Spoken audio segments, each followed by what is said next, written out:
Welcome back to Links 24. If you made a resolution to spend more time with family this year, Tomah Memorial Hospital's health educator, Whitney has some tips for you. This month, her health check will focus on the work-life balance, including tips for spending time with those you love and how to still be mindful of your own needs in the midst of it all. Welcome, Whitney Sanjari from Thanks the Tomah for having me. Hospital. Great to have you just back. wanted to give a shout out before we get started.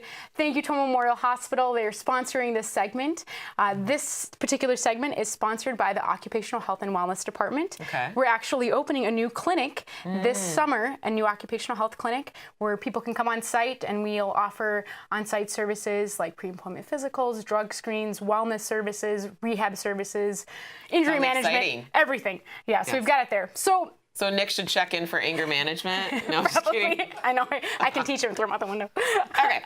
So, as part of that department, I actually work in at the hospital. Excellent. And one of the big things I do in my job is I help people with behavior change. Okay, and that's all about the balance, is the behavior change. Right? Work-life balance, right? Because when we talk about how much time you spend at work and how much time you spend at home and all the responsibilities you have, really it comes down to how are you spending your time, right? Your behaviors, your habits. Okay. Right? So that's what we're going to talk about today, some tips with habits. Right? Excellent. Now, if we're going to talk about changing habits, it helps to understand a little bit about habits. So some scientists from Harvard looked into habit research and why do people have habits? How do they form? All that information. What they did was they followed people around and they just observed them and took notes about what they saw. And what they found was that people did the same things the same way every day without even really realizing it. So examples, right? Toothbrush, okay? Sure.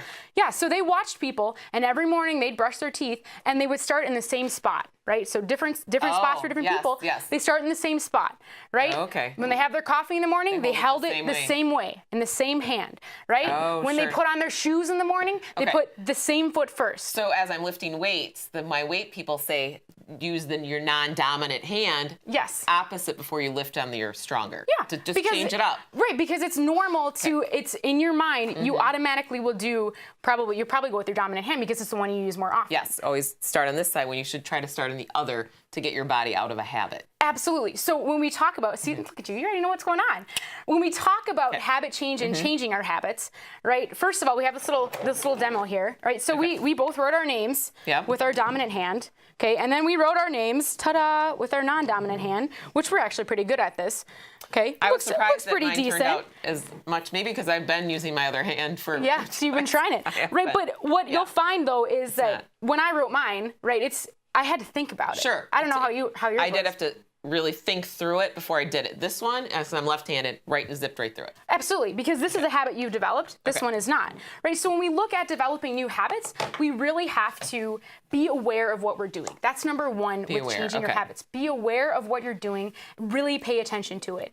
And then another thing, when we're looking at changing our habits, the best time to change a habit is on vacation. When your stuff's already in flux. When you're in the middle of something that you're not used to. Right, absolutely. So your normal routine's already kind of out of place. So when we're looking at setting our New Year's resolutions, really meeting those resolutions, changing your habits on vacation, during a life change, so you have a move, you have your kids, you have a child, the kids move out, right?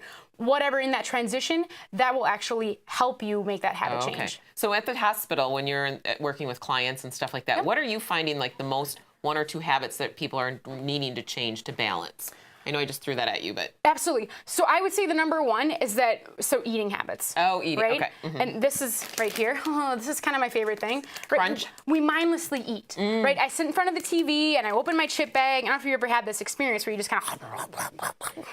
I'm really trying to focus on my mindful eating because we talked about that a while ago. Absolutely. Oh, that is such a great thing to do. So when we talk about mindful eating, that's really just being aware of what you're doing while you're doing it. Okay. Right? Because so many times we look down and we look and the chip bowl's empty. And it's like, wow, who ate my chips? So habits on eating. Habits on eating. Exercise is always a big one that people have, right? They struggle with, I don't have time to exercise.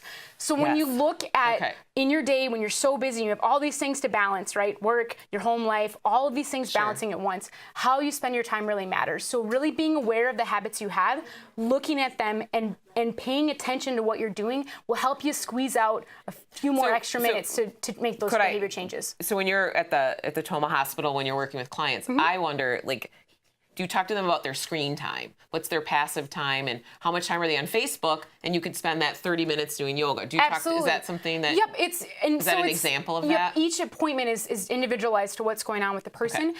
but absolutely we help them with whatever behavior change they want to work on, and some tips like that of being more mindful of what you're doing, be more aware. Excellent. Whitney, thank you for joining us from Tomah Memorial Hospital. Thank you so much.